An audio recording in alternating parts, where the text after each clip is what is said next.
CD Projekt Red have certainly got themselves into the headlines last year in this on the back of Cyberpunk 2077, but it's not all gone to plan.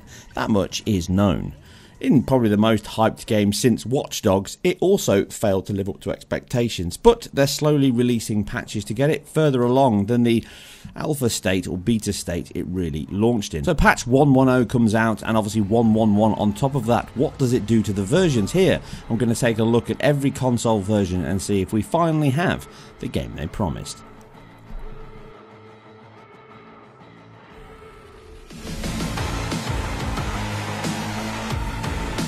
So working through the stack, the top of the range, those next generation BC versions which I covered in my previous top 7 games, they're still as good as ever. Well, maybe slightly not as good as ever. See, the Xbox versions generally across every one, this patch has made things worse. That's quite simple, that's quite evident. So they seem to have improved some of the visual quality. Evidently across all versions what they've done now is they've reduced or tweaked the TAA settings and added in, or at least enhanced, the sharpening filter on those elements. So you now get slightly sharper and cleaner image quality that looks better on every single screen, be it a 1080p or a 4K one. That generally adds a lot to the image quality, and that's a good thing and that's a bonus. But this is a very large set of issues they need to fix, not only performance but general game-breaking bugs. There's ones persistently in the title that have always been there and they crop up from time to time, and generally they're probably never going to fix them. These examples of falling through the floor and then the checkpoint reloads you back at the same point, forcing you to go back to another save, to minor things like characters stuck in T-poses or floating through the air. Generally there's just too many in the game to really take you away from that gameplay when you're just trying to enjoy the moment and then something crazy happens, or worse still, the game breaks and you get stuck where you are, you can't go to the next checkpoint. There's still a stack of those to fix throughout the title. But performance is worse. There's no doubting it. You can see the comparisons here between the PS5 and the Xbox One. The PlayStation version does seem to run ever so slightly better now across all versions. Not massively, but just enough. The PlayStation 5 in these tested sections now pretty much is a lock 60 FPS. It doesn't drop that often at all. But the Series X has gone backwards. It now drops 4 frames than it did last time I tested it on version 1.06. That's not a big step forward. Some of that appears to be the fact they've made changes to the resolution and also the LOD. So they're now drawing images further out, and that's evident in some of the sequences here. Look, as I pause, you can see that on this pillar there's far more detail and geometric density of this pillar than there is on the PlayStation, which is completely missing.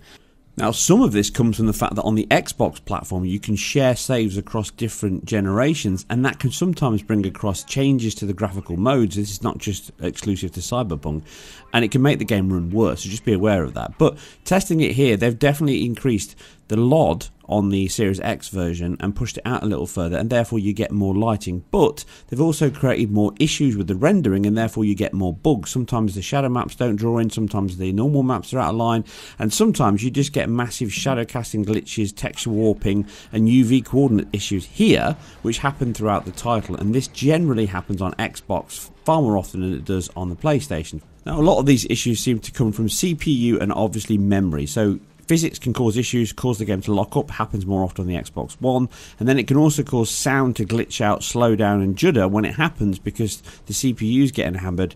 There's so many issues in the code base that generally it seems to affect the lower performance hardware because obviously it's struggling more when it goes awry.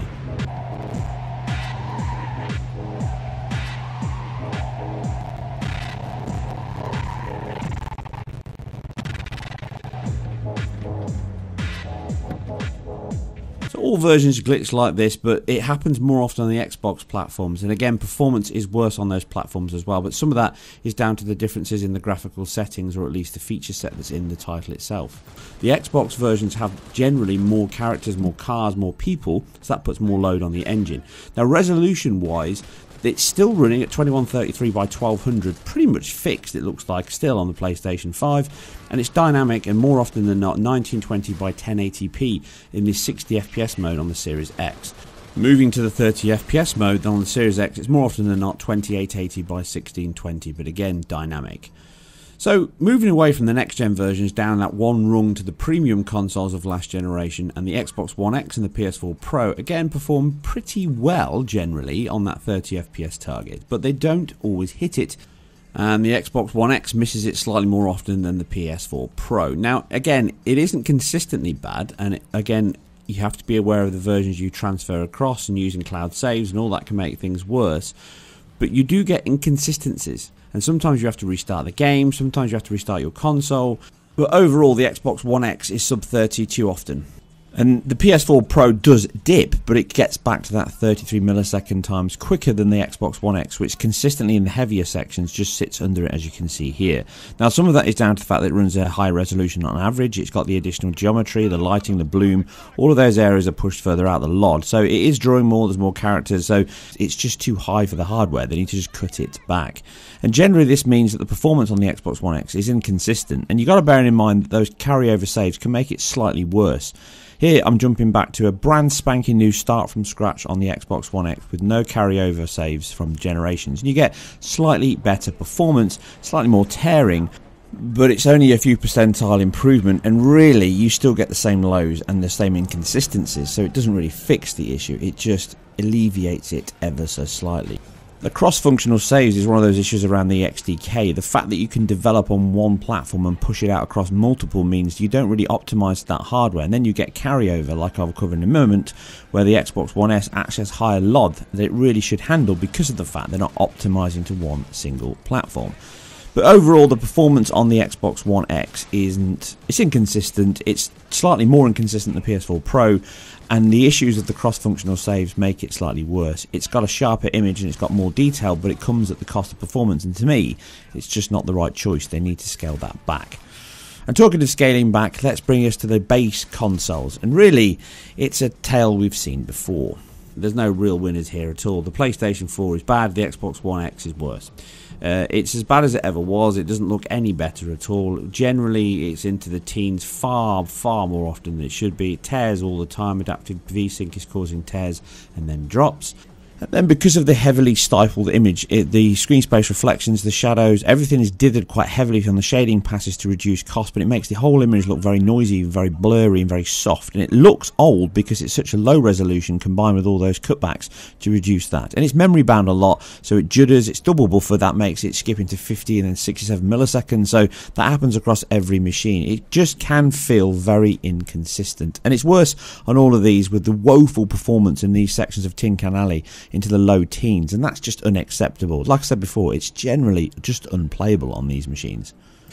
It's just a very badly optimized title across these base consoles because it really needs to have much more sacrifice. I'd turn off screen space reflections instantly, I'd cut down on the shadow maps, I'd certainly cut back on a lot of the character models in the title as well. There's so much more that they can do on these platforms, but they really need to slow down. Less haste, more speed. If you're rushing in software development to get something out the door, you're likely not going to make the best product and probably make mistakes or miss things. And that's what's happening. They've rushed out 1.10 and then they've rushed out 1.11 because they've got some issues that were caused by 1.10. So by consistently pushing out patches, you can actually make a negative impact on the audience, and that's what I feel is happening. They need to just slow down, get their act together, get a game that's actually updated at the right level, test it, get the quality control in there, and then push that with the next generation patch properly on the Series X and the PS5 and reinvigorate the title to bring it back to that marketplace that may then pick it up, because let's be honest, the Xbox One and PS4 is where the majority of players bought this game, and it's the majority of players that have suffered from this version. And sadly, for the question at the start of the video, this is not the patch that we were looking for. It can't be recommended, it makes a change to the game. It does update things, but not always for the better. If you got all the way to the end, I salute you. Remember to keep it IGN for more of these performance videos. I'll see you on the next one.